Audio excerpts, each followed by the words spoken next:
చిత్ర పరిశ్రమలో ఇప్పుడు ఒక ఘోర విషాదం చోటు చేసుకుంది. ఇది తెలిసి అందరూ ఒక్కసారిగా శోకసంద్రంలో మునిగిపోయారని చెప్పుకోవచ్చు. వివరాల్లోకి వెళ్తే నటి రష్మిక మందాన గురించి అందరికీ ప్రత్యేకంగా చెప్పాల్సిన అవసరం లేదు. ఎంతోమంది కుర్రకారుల గుండెల్లో రష్మికగా నిలిచిపోయింది ఆమె.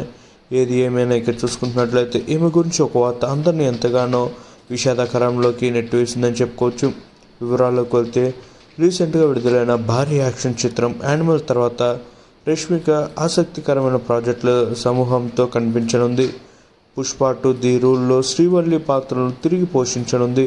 సుకుమార్ దర్శకత్వం వహించిన పుష్ప ఫ్రాంచైజీ యొక్క రెండవ భాగం అల్లు అర్జున్ మరియు ఫహద్ ఫాసిల్ చూసుకుంటున్నట్లయితే వేళ్ల చుట్టూనే తిరుగుతుందని తెలుస్తుంది.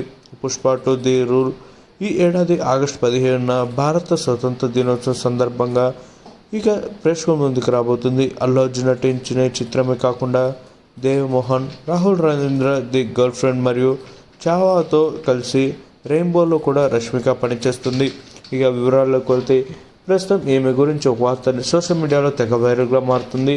ఈమెకి ఒక ఘోర ప్రమాదం నుంచి తప్పించుకుందట. ఫిబ్రవరి 17న రష్మిక మందన తన విమానంలో బాధాకరమైన అనుభవాన్ని పంచుకోవడానికి సోషల్ మీడియాను తీసుకుంది. పుష్ప నటి ముంబై నుండి హైదరాబాద్కి విమానంలో ఉండగా అది అకస్మాత్తుగా ముంబైలోనే తిరిగి ల్యాండ్ అయిపోయిందట. ఈ విషయాన్ని తన ఇన్స్టాగ్రామ్ ద్వారా అభిమానులతో పంచుకుంది. చూసుకుంటున్నట్లయితే రష్మికతో పాటు మరో నటి శ్రద్ధా దాస్ కూడా ఆ ఎయిర్పోర్ట్లో ఉందట. జెఫ్ట్ F51 చూసుకుంటున్నట్లయితే ఈ విధంగా మేము ఈ రోజున మరణం నుండి తప్పించుకున్నామా అనే క్యాప్షన్తో నవ్వుతూ ఎమోజులు సమూహంతో పాటు చదవబడింది. ఇది ఏమైనా డెక్కన్ క్రానికల్ కథనం ప్రకారం రష్మిక మరియు శ్రద్ధ ముంబై నుండి హైదరాబాద్కు విస్తర విమానంలో ఉన్నారు. అయితే అనుకోని సాంకేతిక సమస్యల కారణంగా టేకాఫ్ అయిన 30 నిమిషాల తర్వాత విమానం తిరిగి నేలపైకి వచ్చింది.